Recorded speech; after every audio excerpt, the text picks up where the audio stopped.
First John 1 యోహాను రాసిన పత్రిక 2వ అధ్యాయము 14వ వచనం. 1 యోహాను 2వ అధ్యాయం 14వ వచనం. చిన్న పిల్లలారా, మీరు తండ్రిని ఎరిగి ఉన్నారు గనుక మీకు రాయిచున్నాను. తండ్రులారా, మీరు ఆది నుండి ఉన్నవానిని ఎరిగి ఉన్నారు గనుక మీకు రాయిచున్నాను. యవనస్తులారా, మీరు బలవంతులు, దేవుని వాక్యము మీ యందు నిలుచుచున్నది. మీరు దుష్టుని దయించి ఉన్నారు గనుక మీకు రాయిచున్నాను. ఈ లోకమునైనను లోకంలో ఉన్నవాటినైనను ప్రేమింపకుడి. ఎవడైనను లోకమును ప్రేమించిన యెడల తండ్రి ప్రేమ వానిలో ఉండదు. లోకములో ఉన్నదంతయు అనగా శరీరాశయు, నేత్రాశయు, జీవపు డంబమును తండ్రి వలన పుట్టినవి కావు, అవి లోక సంబంధమైనవే. చాలు, thank you. So first John chapter 2 verse number 14 and 15 చూసుకుంటే, ఈ లోకములైనను లోకములో ఉన్న వాటినైనను ప్రేమింపకుడి. ఎవడైనను లోకమును ప్రేమించిన యెడల దేవుని ప్రేమ వానిలో ఉండదు అని వాక్యం సెలవిస్తుంది. సో అదే యోహాను 3:16 ఉంటుంది వాక్యము. దేవుడు దేన్ని ప్రేమించాడంట? లోకాన్ని ప్రేమించాడు. కాగా తన అద్వితీయ కుమారుని యందు విశ్వాసం ఉంచి ప్రతి ఒక్కరూ నశింపక నిత్య జీవము గలవారిగా వాళ్ళు జీవిస్తారంట. సో అదే దేవాది దేవుడు తన వాగ్దానములో వాక్యములో ఏం సెలవిస్తుండో, నేను లోకాన్ని ప్రేమిస్తున్నా అంటున్నాడు. అదే దేవుడు మనతో ఏం చెప్తున్నాడు? నేను లోకాన్ని ప్రేమిస్తున్నానని, బట్ మీతో చెప్తున్న మాట ఏంటి? లోకమునైనను లోకములో ఉన్న వాటినైనను ప్రేమించాలా, ప్రేమించొద్దా? ప్రేమింపకుడి. ఎవడైనను లోకమును ప్రేమించిన యెడల దేవుని ప్రేమ వానిలో ఉండదు. This is the precise word of the living God. So దయచేసి మనం ఈ విషయాన్ని ముందుకు తెలుసుకుందాం. 16వ వచనంలో కూడా లోకములో ఉన్నదంతయు అనగా శరీరాశయు, నేత్రాశయు, జీవపుడంబమును తండ్రి వలన పుట్టినవి కావు, అవి లోక సంబంధమైనవి. రైట్. సో ఇక్కడ 3 డైమెన్షన్స్లో లోకం గురించి మరి ఇక్కడ యోహాన్ గారు మాట్లాడుతున్నారు. అదేంటంట? శరీరాశ, నేత్రాశ, జీవపుడంబం. సో ఈ 3 చాలా సంఘాలలో కావచ్చు, రకరకాల ప్రదేశాల్లో కావచ్చు వాడుతూ ఉంటారు. లోకంలో ఏముంది అని ఒక క్రైస్తవుని అడిగితే ఏమంటాడు వాడు? లోకంలో ఏముంది అంటాడు? ఏం లేదన్నా, ఉన్నదంతా శరీరాశ, నేత్రాశ, జీవపుడంబం. శరీరాశ అంటే శరీరానికి నచ్చింది దొరకాలి అనేది ఒక ఆశ. శరీరానికి నచ్చింది దొరకకపోతే యుద్ధం ప్రకటిస్తాడు, అది శరీరాశ. నేత్రాశ అంటే చూసింది వాడికి కావాలా. రైట్. ఒక కారు చూస్తాం, ఇదే కారు కావాలంట. తర్వాత ఒక బంగ్లాను చూస్తాం, ఒక బిల్డింగ్ చూస్తాం, ఇట్లనే కట్టాలని అంటాం. సో కొంచెం అటు ఇటు అయినా మనకి నచ్చదు. అలాగా దాని నేత్రాశ అంట. జీవపుడంబం అంటే జీవం గురించి ఒక ప్రౌడ్నెస్, అంటే జీవిస్తే నాలాగానే జీవించాలరా అందని అంటారు. కానీ మీరు మీలాగా జీవించండి అనే మాట వాడు ఎప్పుడు కూడా చెప్పాడు. సో తద్వారా ఇవన్నీ ఎక్కడ గుప్తములై ఉన్నాయంట? లోకములోనే ఉన్నాయంట. ఆ లోకములో ఉన్నవన్నీ ఏంటివి? శరీరాశ, నేత్రాశ, జీవపుడంబం.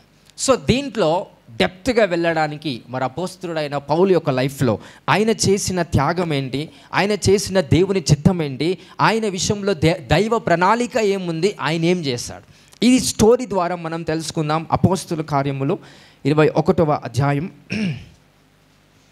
అపోస్తల కార్యములు 21వ అధ్యాయము 8వ వచనం చదువుదాం. వెరీ వెరీ ఇంట్రెస్టింగ్గా మనం ముందుకెళ్దాం. అపోస్తల కార్యం 21వ అధ్యాయం 8వ వచనం నుండి చదువుతూ వద్దాం. మరునాడు మేము బయలుదేరి కైసరయ్యకు వచ్చి 7గురిలో ఒకడును సువార్థికుడునైన ఫిలిప్పు ఇంట ప్రవేశించి అతని యొద్ద ఉంటిమి. కన్యకలుగా ఉన్న 4 కుమార్తెలు అతని కుండిరి, వారు ప్రవచించేవారు. ఫిలిప్ అనే ఒక వ్యక్తి ఉన్నాడు. ఎంతమంది బిడ్డలు ఉన్నారు? 4 కన్యకలు ఉన్నారు, పెళ్లి కాని వయసు కలిగిన వ్యక్తులు. వాళ్ళు పురుషులా, స్త్రీలు? ఎంతమంది ఉన్నారు ఆ ఫిలిప్కి? 4 స్త్రీలు. సో ఆ 4 స్త్రీలు దైవ భక్తిలో పెరిగిన వాళ్ళై దేవుని ఆత్మ చేత ప్రవచించు వాళ్ళు అంట. సో ప్రవచన వరము కలిగిన వారై దేవుని ఆత్మ నడిపింపుతో నడుస్తున్న వ్యక్తులు ఈ 4 కుమార్తెలు. సో చాలామంది అనుకుంటుంటారు నా కొడుకు పుట్టాలని. మరి ఇక్కడ 4 పరిస్థితి ఏంటి? అవునా కాదా? సో చాలామంది రకరకాల ఈ లోక సంబంధమైన సిస్టమ్స్లో చాలామంది బంధించబడ్డారు. ఈ లోకం ఏం చెప్తే అదే నమ్ముతారు. అంతేగాని దేవుడు ఏం మాట్లాడుతున్నాడో అనే విషయాన్ని పసిగట్టలేకపోతున్నారు ఇప్పటి కాలంలో ఉన్న ప్రజలు. సో నా కనుక కొడుకు పుడితే బాగుంటుంది. ఎవరు చెప్పారు? నాకంటూ ఒక బిడ్డ ఉంటే బాగుంటుంది. సో 3 కొడుకులు ఉన్న వాళ్ళను ఎవరిని ఆశిస్తారు? ఒక బిడ్డను ఆశిస్తారు. 3 బిడ్డలు ఉన్న వారిని ఎవరిని ఆశిస్తారు? నాకంటూ పుడితే అంటే ఎవరికి తెలుసు నీ భవిష్యత్? నాకు ఈ కొడుకు పుడితే బాగుంటుంది అని నువ్వే అనుకుంటున్నావు. దైవ చిత్తానుసారముగా ఎవరికి ఎలా పుట్టాలి ఏంటి ఎవ్రీథింగ్ గాడ్ డిజైన్ చేసి పెట్టాడు. సో దైవ చిత్తానుగా జరగాలంటే ఆయన చిత్తానికి నీ ప్రార్థన అప్పచెప్పాలి. తద్వారా ఏం జరుగుతుంది అనేది ఆయన చిత్తానికి అంకితమై ఉంటారు. సో ఇక్కడ 4 కుమార్తెలు ఉన్నారు. వాళ్ళు ఎలాంటి వాళ్ళంట? చాలామంది లోకం మాట చెప్తారు. ఇవి చూపించి కుటుంబంలో అందరూ ఒకేలాగా ఉండరురా, నా 5 ఏళ్ళు 5 రకాలు ఉన్నాయి, 5 ఏళ్ళు సమానంగా ఉన్నాయా లేవని ఇది చూపిస్తారు. నీకు అది అర్థమవుతుంది, అవునురా కరెక్టేరా. ఇక్కడ 4 కుమార్తెలు ఎట్లున్నారు? ఒక్కొక్కరు ఒక్కొక్క తీరున్నారా? అందరూ దైవ భక్తిలో దేవుని చిత్తం చేసే వాళ్ళు ఉన్నారా లేదా? సో 4 దేవుని ఆత్మచేత నడిపించబడి ప్రవచనాసారముగా 4 కుమార్తెలు దేవుని భక్తితో నడుస్తున్నారు. పేపర్లో వస్తాయి 3 కుమార్తెలు అంట, 3కి గవర్నమెంట్ జాబ్ ఉంటుంది. మరొకరు చదవచ్చు, ఇంకొక 2 మొత్తం పాడవచ్చు. అట్లున్నాడు ఇట్లా అనుకుంటాడు, ఇట్లున్నాడు అట్లా అనుకుంటాడు. ఈ లోకపు మాటలు పక్కన పెట్టి దైవ మాటల నిర్ణయం ఏంటి? నా కుటుంబీకులలో అందరూ కూడా దైవ భక్తిలో ఉండాలా అనే ఆశ ఎప్పుడైతే నీకు వస్తుందో అలాంటి బిడ్డలుగా మన బిడ్డలు కూడా దేవుడు చేయగలుగుతాడండి. సో ఎవరి కుటుంబం అయితే ఇంకా దైవ భక్తితో ఒకే ప్రధానమైన శక్తి చేత వెళ్ళలేక వెళ్తున్నారో యేసుక్రీస్తు నామములో ఈ వాక్యము ద్వారా మీ పిల్లలు మీ కుటుంబీకులు అందరూ కూడా దైవ భక్తితో ముందుకు నడవబోతున్నారండి. By this prophetic word. Hallelujah. So ఇక 4 కుమార్తెలు ఉన్నారు. వాళ్ళు యేసుక్రీస్తు నామంలో ప్రవచనాసారమైన మాట చొప్పున 4 ప్రవచించే వాళ్ళంట. ఒక్కడు కూడా ఖరాబ్ కాకుండా అపవిత్రత లేకుండా 4 కుమార్తెలు ఉన్నప్పటికీ వాళ్ళు 4 ఏక మనస్సుతో ఏక ఆత్మతో ఏక మార్గంలో వాళ్ళు నడుస్తున్నారంట. సో వాళ్ళు కన్యకలుగా ఉన్నారు, ప్రవచించు వాళ్ళు. 10వ వచనం చూద్దాం. మేము అనేక దినములు అక్కడ ఉండగా అగబు అను ఒక ప్రవక్త యూదయ నుండి వచ్చెను. అతడు మా యొద్దకు వచ్చి పౌలు నడికట్టు తీసుకొని తన చేతులను కాళ్లను కట్టుకొని, యెరూషలేములోని యూదులు ఈ నడికట్టు గల మనుషుని ఇలాగూ బంధించి అన్యజనుల చేతికి అప్పగింతురని పరిశుద్ధాత్మ చెప్పుచున్నాడనెను. ఈ మాట వినినప్పుడు మేమును అక్కడి వారును యెరూషలేమునకు వెళ్ళవదని అతని బతిమాలుకొంటిమి గాని. అనేక దినములు అక్కడ పౌలు ఉన్నాడు, రకరకాల ప్రజలు ఉన్నారు. సో అగాబు అను ఒక ప్రవక్త, దేవునిచే పిలువబడిన ఒక ప్రవక్త పౌలుతో మాట్లాడుతూ ఉన్నాడంట. సో ర్యాంకింగ్ చూస్తే పౌలే గొప్పోడు, but still he needed a prophecy from another prophets. So Agabus అనే వ్యక్తి ఏం చేస్తున్నాడు? ప్రవచిస్తున్నాడు. అయ్యా నాకు ఒక దర్శనం వస్తుంది. ఆ దర్శనం ఏమని సెలవిస్తున్నాడు? ఏ వచనం అది? 11th words. అతడు మా యొద్దకు వచ్చి పౌలు నడికట్టు తీసుకొని తన చేతులతో కాళ్ళను కట్టుకొని యెరూషలేములోని యూదులు ఈ నడికట్టు గల మనుషుని ఇలాకు బంధించి అన్యజనుల చేతికి అప్పగింతురని పరిశుద్ధాత్మ చెప్పుచున్నాడు. దేవుడే నా ద్వారా మాట్లాడుతున్నాడు. అయ్యా పౌలు గారు, దైవజనులే మీరు, కానీ ఈ పౌలు ఏమంటున్నాడు? నేను యెరూషలేములోకి వెళ్ళబోతున్నాను. సో నేను ఖచ్చితంగా యెరూషలేములోకి వెళ్ళాలి, ఇది దైవ చిత్తం అని పౌలు అంటున్నాడు. అక్కడున్న ప్రవక్త ఏమంటున్నాడు? నాకు ఒక దర్శనం వచ్చింది. ఆ దర్శనములో పౌలు ఒకవేళ యెరూషలేములోకి వెళ్తే అక్కడ ఏం చేస్తారు? యూదులు పౌల్ని బంధిస్తారు. ఒక తాడు తీసుకొని, మరి ఆయన ఎలా విజన్ వచ్చిందో, దర్శనంలో ఎలా కనిపించిందో అలానే పౌలు యొక్క నడికట్టుని విప్పి ఆయన ముఖాల కట్టుకొని ఇలా బంధించి మిమ్మల్ని హేళన చేసి కొడతారని అపోస్తలుడైన పౌలుతో చెప్తున్నాడు. అది నిజమా అబద్ధమా? నిజమే. ఎందుకు? చెప్పేవాడు ఎవడు? పరిశుద్ధాత్ముడు. ఎవరి ద్వారా ప్రకటన చేస్తున్నాడు? Is not a normal man, is the prophet. So ప్రవక్త ద్వారా పరిశుద్ధాత్ముడు ఒక విషయాన్ని బయలుపరుస్తున్నాడు. అయ్యా పౌలు గారు, మీరు యెరూషలేములోకి వెళ్ళటము మంచిది కాదు. అక్కడ వెళ్తే మిమ్మల్ని ఏం చేస్తారు? బంధిస్తారు. కానీ పౌలు ఉద్దేశం ఏంటి? నేను ఎక్కడ వెళ్ళినా దేవుని సువార్తను ప్రకటించాలా, దేవుని గురించి 10 మందికి చెప్పాలా, అద్భుతాలు చేయాలా, రోగంలో ఉన్న వారిని స్వస్థపరచాలా, దురాత్మ శక్తులతో పీడించబడే వారిని విడుదల చేయాలనే ఉద్దేశం ఎవరికి ఉంది? పౌలుకు. ఆ ఉద్దేశాన్ని బట్టి పౌలు ఏమనుకుంటున్నాడు? నేను ఖచ్చితంగా ఎక్కడికి వెళ్తా? యెరూషలేములోకి వెళ్తా. ఎందుకు యెరూషలేంకి వెళ్తాడంటే, యెరూషలేంలో యేసుక్రీస్తు సువార్త చాలామందికి తెలియదు. శిష్యులు భయపడ్డారు, శిష్యులు కూడా భయపడ్డారు. అపోస్తలుడైన పౌలు ఏంటి? ధైర్యంగా నేను వెళ్తా అన్నప్పుడు అక్కడున్న ఆ అగాబు అనే ప్రవక్త ఏమని ప్రవచిస్తున్నాడు? నువ్వు వెళ్తే నువ్వు బంధించబడతావని పరిశుద్ధాత్మ చెప్పుచున్నాడు. నేను 12వ వచనం చదువుదాం. ఈ మాట వినినప్పుడు మేమును అక్కడి వారును యెరూషలేమునకు వెళ్ళవద్దని అతని బతిమాలుకొంటిమి గాని. సో ఈ ఫిలిప్ అండ్ వాళ్ళ ఫ్యామిలీ అంతా ఏం చేస్తారు? అపోస్తలుడైన పౌలుని కాలు పట్టుకొని, అయ్యా మీరు వెళ్ళకండి. ఎందుకు? వెళ్తే ఏమవుతుంది? మిమ్మల్ని బంధించి మిమ్మల్ని గాయపరుస్తారు. మాకు ఆ చూడటానికి మాకు ఇష్టం లేదు. దయచేసి అక్కడ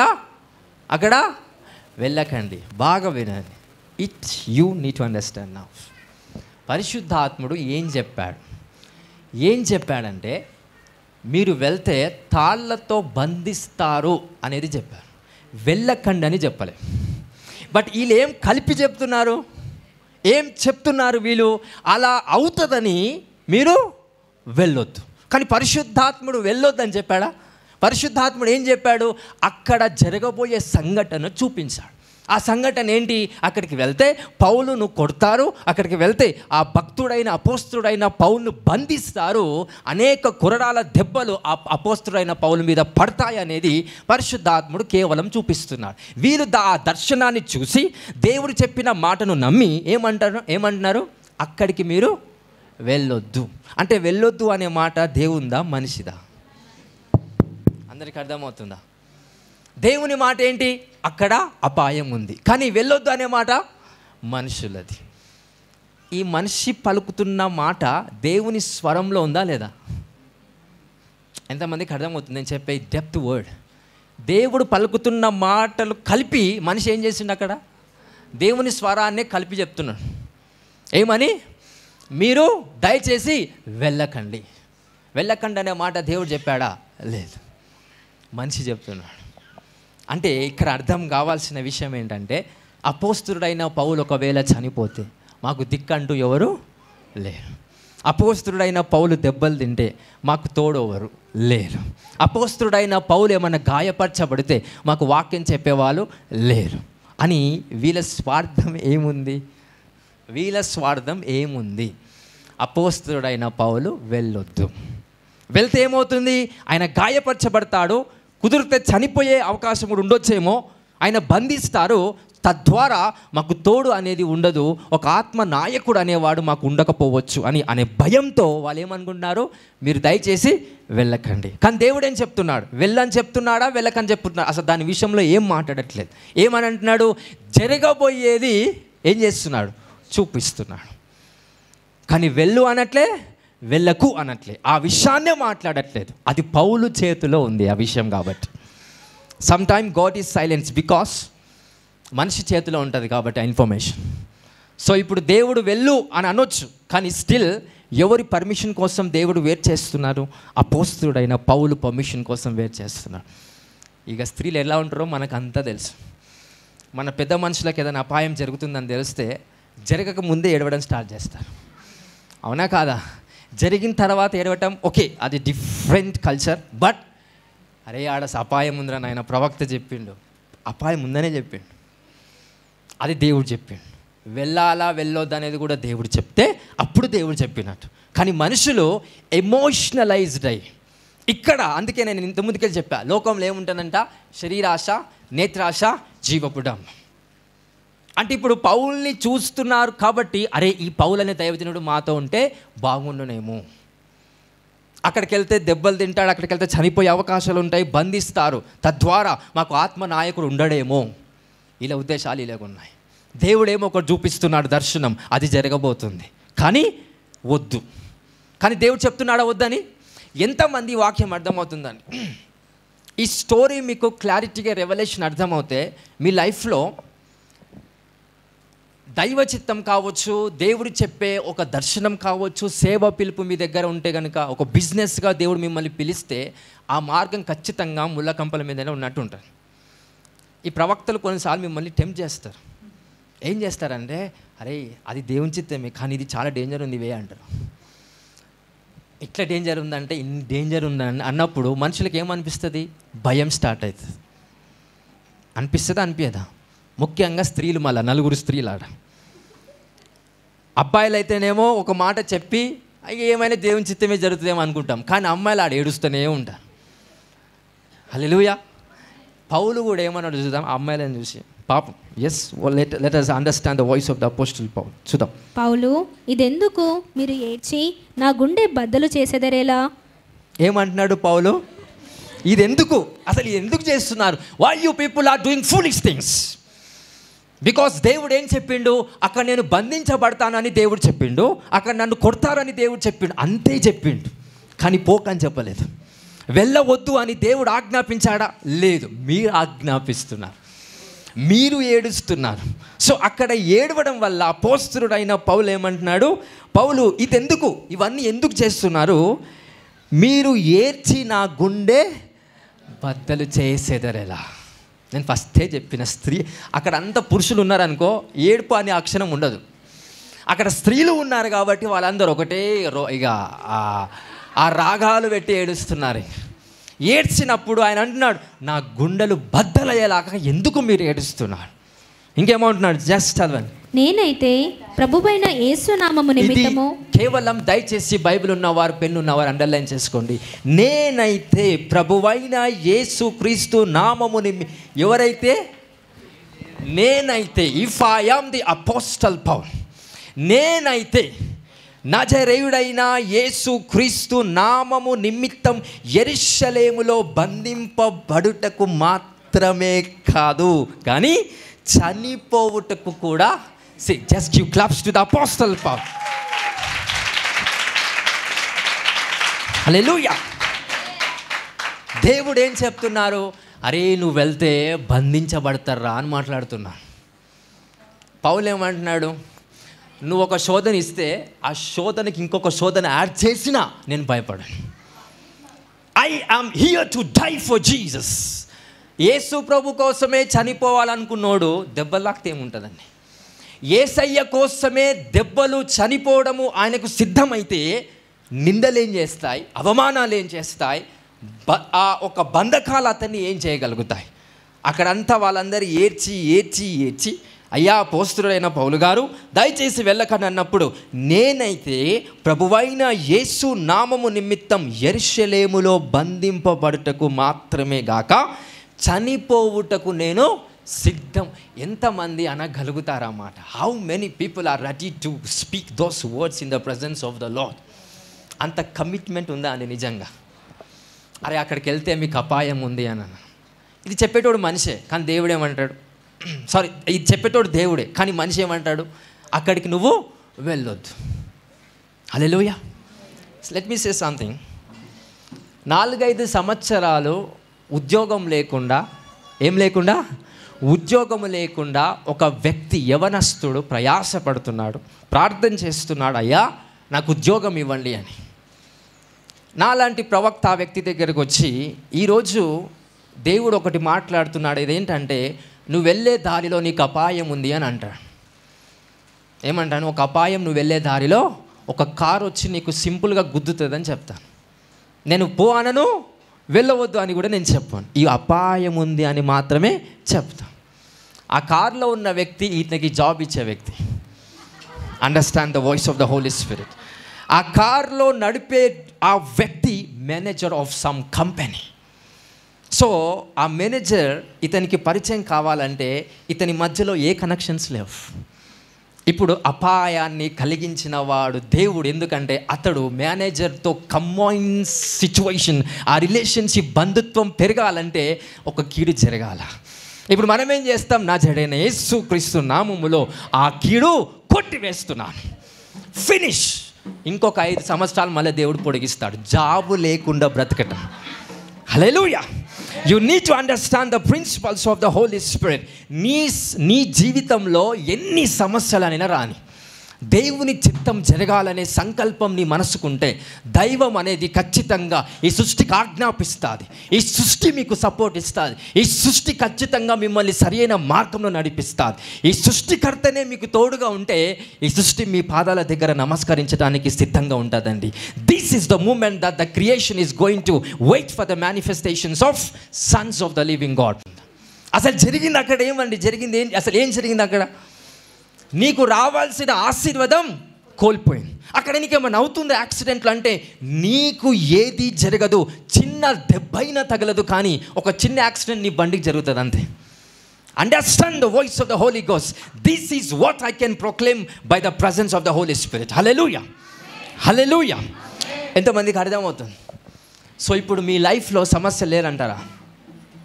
చెప్పండి. యేసయ్య కోసం ఎంతమంది కష్టాలు పడుతున్నారు? యేసయ్య సువార్త ప్రకటించాలని, దేవుని చిత్తం జరిగించబడాలని, తర్వాత ఆయన చిత్తం ఈ లోకంలో ఎవరికైతే సువార్త చెప్పాలని ఉందో దాని విషయంలో ఎంతమంది కష్టపడి కష్టాలు తెచ్చుకున్నారా లేదా? అసలు కష్టపడ్డారా? ఇక కష్టపడే లెవెల్లోకి రాలేదంటారా? యేసయ్య కోసము సువార్త చెప్తే 10 మంది 10 రకాల మాటలు అంటారు. అది కష్టం. ఆ కష్టాన్ని భరించే వ్యక్తికి దైవ చిత్తం ప్రధానంగా వాళ్ళ జీవితంలో జరుగుతుందండి. ఏ కష్టము వాళ్ళ జీవితంలో లేకపోతే ప్రజల కష్టాల యొక్క విలువ వాళ్ళు తెలుసుకోలేకపోతారు. అందుకే అపోస్తలుడైన పౌలు వీళ్ళందరేమో అరే నువ్వు యెరూషలేములోకి వెళ్తే నిన్ను బంధిస్తారని. పౌలు ఏమంటున్నాడు? బంధించుట మాత్రమే కాదు, నేను చనిపోవుటకు కూడా సిద్ధముగా ఉన్నాను అంటున్నాడు. What kind of a statement! ఈ వాక్యం ఇంటికి పోయిన తర్వాత 100 సార్లు రాయండి ఆ వాక్యం. అట్లయినా మీ నరాలలో మరి స్థిరపరచబడతాదేమో. ఏ వాక్యము? నేను బంధించుట మాత్రమే కాదు కానీ చనిపోవుటకు కూడా సిద్ధముగా ఉన్నాను. అందుకే సాతాను అపోస్తలుడైన పౌలు దగ్గరికి రాడు. అపోస్తలుడైన పౌలు చుట్టూ ఉన్న వాళ్ళ దగ్గరికి వస్తాడు. అది కూడా స్త్రీల. హల్లెలూయా. పౌలు దగ్గరికి వచ్చి సాతాన్ని అటాక్ చేస్తున్నాడా? నెవర్. బికాస్ పౌలు ఆల్రెడీ జయించి ఉన్నాడు. ఆయన మనసులో ఏమని కమిట్మెంట్ తీసుకున్నాడు? యేసయ్య కోసము చావటానికి నేను సిద్ధముగా ఉన్నాను. This is the statement. Hallelujah. ఇంకేమన్నాడు చూద్దాం. నెక్స్ట్ ఇప్పుడు ఈ స్టేట్మెంట్ ఇచ్చిన తర్వాత అక్కడ ఉన్న ప్రజలు ఏమన్నారో చూద్దాం. మీరు కూడా అలానే అంటారు కొన్నిసార్లు. అతడు ఒప్పుకున్నందున మేము ప్రభు చిత్తము జరుగునుగాక అని ఊరుకోక తప్పదు. పౌలు ఒప్పుకుంటలేదు. పోకండి అంటే వెళ్ళకండి అంటే నేను వెళ్తాను అంటున్నాడు. ఇంకా లాస్ట్కి ఏమంటారు? ఇక దేవుని చిత్తమే అదే జరిగింది, అదే జరగాల. యెరూషలేములో వెళ్ళడం వల్ల ఈయన బంధించబడ్డాడు, తర్వాత ప్రవచనం నెరవేరింది. కానీ అనేక ప్రజలు ఏమయ్యారంట? రక్షించబడ్డారంట.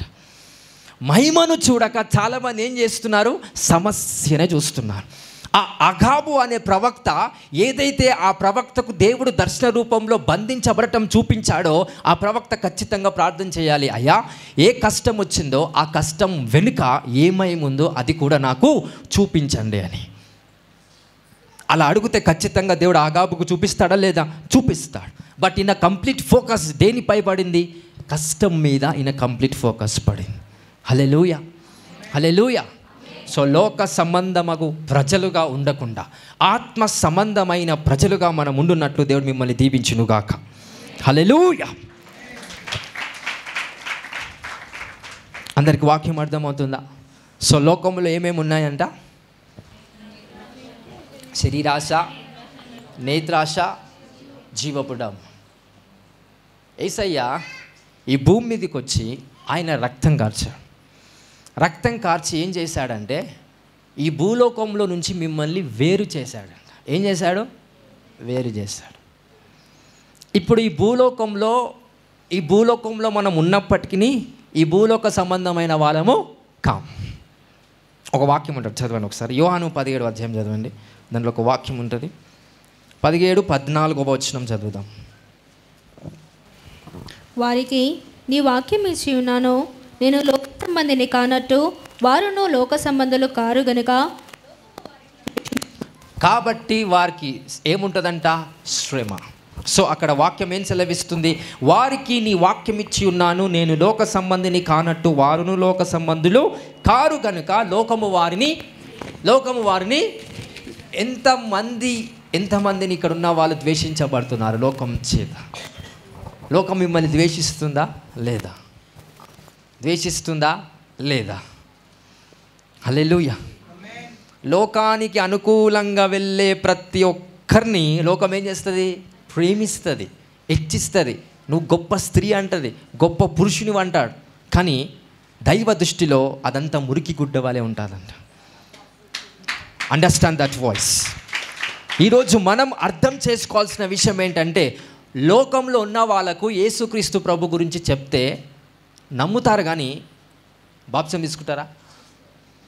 నాకు యేసయ్య అంటే చాలా ఇష్టం, చర్చికి రాను, ప్రజల్లో గలవను, బాప్తిజం తీసుకోను, రక్షణ నాకొద్దు, కానీ యేసయ్య అంటే చాలా ఇష్టం. వాళ్ళ దాంట్లో నేను గలవను, కానీ యేసయ్య అంటే ఇష్టం. బట్ వాళ్ళ దాంట్లో యేసయ్య అంటే యేసయ్య అంటే ఇష్టం అనే మాట అబద్ధమా నిజమా? అబద్ధం. ఎందుకంటే వాళ్ళ క్రియా విధానంలోనే తెలుస్తుంది యేసయ్య దేవుళ్ళలో ఒక దేవుడు కాదు, యేసయ్య మాత్రమే దేవుడిగా మన మధ్యలో జన్మించాడు. Is the only God who can behave like a supremacy of the spirit. ఆయన విధానంలో మనం అర్థం చేసుకుంటే, నా కొరకు రక్తం కార్చాడు, నన్ను ప్రేమిస్తున్నాడు, సరి అయిన దారిలో నడిపిస్తున్నాడు, ఒక తండ్రి వలె పరిపాలిస్తున్నాడు, తల్లిలా లాలిస్తున్నాడు, ప్రతి విషయంలో నన్ను ముందుకు నడిపించేలా నాతో స్నేహము కలిగిన వాడు ఆ నజరేయుడైన యేసుక్రీస్తు ప్రభు. హల్లెలూయా, హల్లెలూయా. ఇలాంటి యేసుక్రీస్తు ప్రభుని లోకంలో ఉన్నవారు ఎవరైతే ఉన్నారో ఆ యేసయ్యను ద్వేషిస్తారంట. అందుకే యేసయ్యనే సెలవిస్తున్నాడు ఏమని? నా ప్రజలకు నేను వాక్యం ఇచ్చి ఉన్నాను, వారు లోక సంబంధులు కారు గనుక లోకం వాళ్ళని ఏం చేస్తుంది? ద్వేషిస్తాదంట. యేసయ్యను నమ్మినారు మీరు, అరే రే రే రే. నెక్స్ట్ యేసయ్యను నమ్మిరా, కొత్త దేవుడు వచ్చి నెక్స్ట్ మెల్లిగా నిందలు స్టార్ట్ అవుతాయి, మెల్లిగా రకరకాల ద్వేషాలు పెరుగుతాయి, గొడవలు పెరుగుతాయి, నిన్ను సపరేట్ చేస్తారు. వాళ్ళేంది మిమ్మల్ని సపరేట్ చేస్తారు? దేవుడే సపరేట్ చేశాడంట. Hallelujah. By God everything is possible. మనుషులకు ఏదైతే అసాధ్యం అని అనుకుంటున్నారో అది దేవుడు సాధ్యం చేసేవాడండి. ఆ దేవాది దేవుడు ఒక్కడై ఆకాశమును భూమిని సృష్టించిన వాడిగా మన మధ్యలో ఆత్మ రూపంలో ఏం చేస్తున్నాడు? సంచరిస్తున్నాడు. అందుకే మన యేసుక్రీస్తు ప్రభు, మన దేవుడు, ఈ ఆకాశాన్ని భూమిని సృష్టించిన దేవుడు ఒక విగ్రహాల్లో మనం పెట్టము, పుట్ట గుట్ట అనేక రకములైన రాళ్ళల్లో మనం పెట్టము, కానీ ఆత్మస్వరూపిగా ఏ స్థలములోకి వెళ్ళి ఆరాధన చేసినా, ఏ స్థలములోకి వెళ్ళి ప్రార్థన చేసినా, ఎట్లాగైనా ఆయన నీ పక్షమున నీ ముందుండి నీతో మాట్లాడే దేవుడే మన నజరేయుడైన యేసుక్రీస్తు ప్రభు. Just begin to give the claps to the Lord. Hallelujah. గొప్ప దేవుడు కాదు, దేవుడే గొప్ప దేవుడు. అంటే చిన్న దేవుళ్ళు ఉన్నారని అర్థం. ఈ మనిషి చాలా గొప్పోడండి అంటే అర్థం ఏంటి? గొప్పగా లేని మనుషులు కూడా ఉన్నారు. అందుకే నా దేవుడు గొప్ప దేవుడు కాదు, దేవుడే. Don't try to make him so boasted. ఆయన ఎక్కడనో తీసుకోపోకండి, ఆయన ఏడైనా ఉంటాడు. అర్థమవుతుంది కదా అందరికీ కూడా. సో దేవాది దేవుడు ఒక్కడై మన మధ్యలో సంచరిస్తున్నాడు. సో ఆయన నుండి కమిట్మెంట్ అపోస్తుడైన పౌలు ఏం తీసుకున్నాడు? ఆయన కోసం నేను బంధించబడటమే కాదు కానీ చనిపోవుటకు కూడా నేను సిద్ధముగా ఉన్నాను. హల్లెలూయా. అపోస్తుడైన పౌలు యొక్క విశ్వాసాన్ని అక్కడున్న ప్రజలు, లోక ప్రజలు ఏం చేస్తున్నారు? పరీక్షిస్తున్నారు. ఏమని పరీక్షిస్తున్నారు? అయ్యా మీరు అక్కడికి వెళ్ళకండి. పౌలు ఏమంటున్నాడు? మీరు బంధించే విషయమో మాట్లాడుతున్నారేమో, కానీ నేను చనిపోయే విషయం మాట్లాడుతున్నాను. మీరు బంధించే దగ్గరనే ఆగిపోయారేమో, నేను ఎప్పుడో దాటిపోయాను. అది చివరికి నేను మరణాన్ని కూడా దాటిపోయాను. ఒకవేళ వాళ్ళు చనిపోయినా దైవ చిత్తం నేను మరలా తిరిగి లేస్తాను. లేచాడా లేదా? తిరిగి లేచాడు. అలా 3-4 సార్లు అపోస్తుడైన పౌలు మరణించి తిరిగి లేచాడంట. ఎవరో వచ్చి ప్రార్థన చేస్తే తిరిగి లేవలే, ఆయనంతటా ఆయనే తిరిగి లేచాడంట. What kind of power it was carried. Hallelujah. So అందరికి అర్థమవుతుందా? నీ విశ్వాసం పరీక్షించబడే సమయం ఒక రోజు వస్తుంది. ఆ సమయంలో దైవ చిత్తం చేయగలుగుతావా? ఆ సమయంలో భయపడతావా? ఈ లోక ప్రజలే లేకపోతే క్రైస్తవులే భయాందోళనకు నిన్ను గురి చేస్తారు. అరే వెళ్ళే మార్గం చాలా ఇరుకు మార్గం, వెళ్ళే మార్గము నిన్ను బంధిస్తారు, మిమ్మల్ని కొడతారు అని దేవుడు చెప్తే వీళ్ళేమో మనుషులు ఏం చేస్తారు? వెళ్ళకండి అని అంటారు. Hallelujah, hallelujah. సో దయచేసి be alert and be active. అందుకే దేవుడు అద్భుతాలు సూచక క్రియలు చేపియట్లేదు, చేస్తూనే ఉన్నాడు ఆయన. ఫర్ అన్ ఎగ్జాంపుల్, ఈరోజు ప్రేయర్ చేయండి మనస్ఫూర్తిగా, బలంగా, ఆత్మ పరిశీలన చేస్తూ, అయ్యా నీ సువార్త చేయడానికి నాకు శక్తి కావాలని మనస్ఫూర్తిగా దేవుణ్ణి అడగాను. అవతల వాళ్ళేమో గురువులై ఉండి ఎక్కడెక్కడనో అడవిలోకి వెళ్ళి ఏం చేస్తారు? ధ్యానం చేస్తారు. ధ్యానం చేస్తే 50 సంవత్సరాలకు 60 సంవత్సరాలకు దేవుడు అంటే తదాస్తు అంటాడు.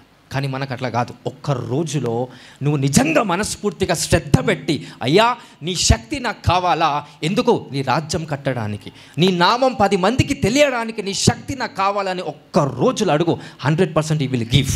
ఎందుకు ఒక్క రోజులో దేవుడు ఇస్తాడంటే సమయము లేదు కాబట్టి. There is no time for you to understand God in the perfect way. So దయచేసి మనమందరం ఏకాభిప్రాయంతో, ఏక ఆత్మతో ముందుకు వెళ్ళడానికి దేవుని యొక్క ఆశీస్సులు, దేవుని యొక్క తోడు నీడ మీ అందరికీ ఉండును గాక. హల్లెలూయా.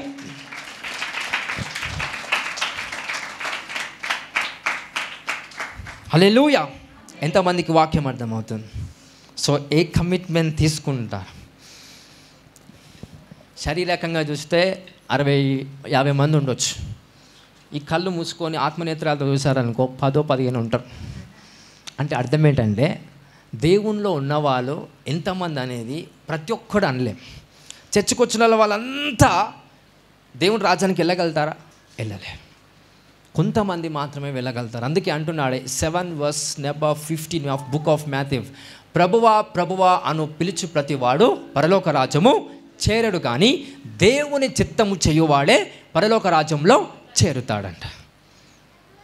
ప్రభువా ప్రభు అంటే సరిపోదు. ఏం చేయాలంటే మనమందరం దైవ చిత్తం, the main council of God, దైవ చిత్తం ముఖ్యంగా ఏంటంటే మనమందరం సువార్త ప్రకటించడం దైవ చిత్తం. ఇది మాత్రం కామన్. నీకు ఈ దైవ చిత్తం లేదు, నాకు లేదు అనొద్దు. ప్రతి ఒక్కరు యేసయ్యను నమ్మి బాప్తిజం తీసుకొని రక్షించబడిన ప్రతి ఒక్కరు ఏం చెప్పాలంట? సువార్త. ఎవరైతే నీకు బాధలో కనిపిస్తున్నారో వాళ్ళని చేరదీయడానికి సువార్తను ప్రకటించాను. సువార్త అంటే ఏంటి? యేసయ్య గురించి నీకు తెలిసిన జ్ఞానము వాళ్ళకి చెప్పడము. హల్లెలూయా. ఎంతమంది చెప్పాలని ఆశపడుతున్నారు? Because Lord want to give you anointing. నిజంగా ఆశపడుతున్నామా? ఏమని ఆశపడుతున్నాం? సువార్త నేను ప్రకటించాలా, చెప్పాలా. వారని వచ్చి నువ్వు దెబ్బలు తింటావురా సువార్త చెప్తా అంటే పౌల్లా ఏమనాలా? నువ్వు దెబ్బల కాడనే ఉన్నావేమో, నేను మరణం దగ్గర ఉన్నా, మరణాన్ని కూడా జయించిన వాడిగా, ఒకవేళ చావు అనే విషయానికి వస్తే కూడా భయపడను. This is the commitment. ఇలాంటి ధైర్యము కలిగిన స్త్రీలను, పురుషులను దేవుడు ఈ జనరేషన్లో వాడుకోవాలని చూస్తున్నాడండి. If you are the one, God is going to anoint you. Hallelujah, hallelujah. So Paul ఏం చేస్తున్నాడు? దేవుని చిత్తం. అవతల వాళ్ళు ఏం చేస్తున్నారు? దేవుని చిత్తానికి వ్యతిరేకం. ఎందుకు వ్యతిరేకం? కావాలనా? ప్రేమ ఎక్కువై. అందరు ఉన్నారా? దేవుని చిత్తానికి ఈ 4 కన్యకలు ఎవరైతే ఉన్నారో, అక్కడున్న ఫిలిప్పు ఎవరైతే ఉన్నారో, నెక్స్ట్ అగాబ్ అనే ప్రవక్త ఎవరైతే ఉన్నారో, దేవుని చిత్తానికి వ్యతిరేకంగా ఉన్నారా? ఉన్నట్టే. కానీ దేనిని బట్టి? ప్రేమ ఎక్కువ ఉండడం బట్టి. ఎవరి మీద? పౌలు మీద. అయ్యా నువ్వు పోతే చనిపోతావేమో, గాయపరచబడతావేమో, వద్దు, మాతోనే ఉండండి. బట్ పౌలు ఏమంటున్నాడు? నేను మరణాన్నే జయించిన, చనిపోవడానికి కూడా నేను సిద్ధమై ఉన్నానంట. హల్లెలూయా, హల్లెలూయా. ఇలాంటి మనస్సు కలిగిన వాడికి దేవుడు నీకు శక్తినిస్తాడని చెప్పట్లే, ఆయననే మీలోకి వచ్చేస్తాడంట. మీకెందుకండి శక్తి? అర్థమవుతుందా? If God is in you, why you need power? If God is in you, why you need fire? దేవుడే నీలోకి వస్తే అగ్ని నీకెందుకండి? దేవుడే నీలోకి వస్తే శక్తి నీకెందుకండి? ఆయననే అన్ని డైమెన్షన్స్గా నీ ద్వారా వర్క్ అవ్వాలని ఆయన ఎదురు చూస్తున్నాడంట. ఎవరిని పిలుస్తున్నాడు ఈరోజు అంటే ధైర్యము కలిగిన వ్యక్తులను దేవుడు పిలుస్తున్నాడు. ఈరోజు ఆ ధైర్యము కలిగిన స్త్రీగా నేను ఉంటాననుకుంటే అభిషేకం నీ మీదికి ఖచ్చితంగా రాబోతుందండి. Oil is going to come upon you in Jesus name. Hallelujah.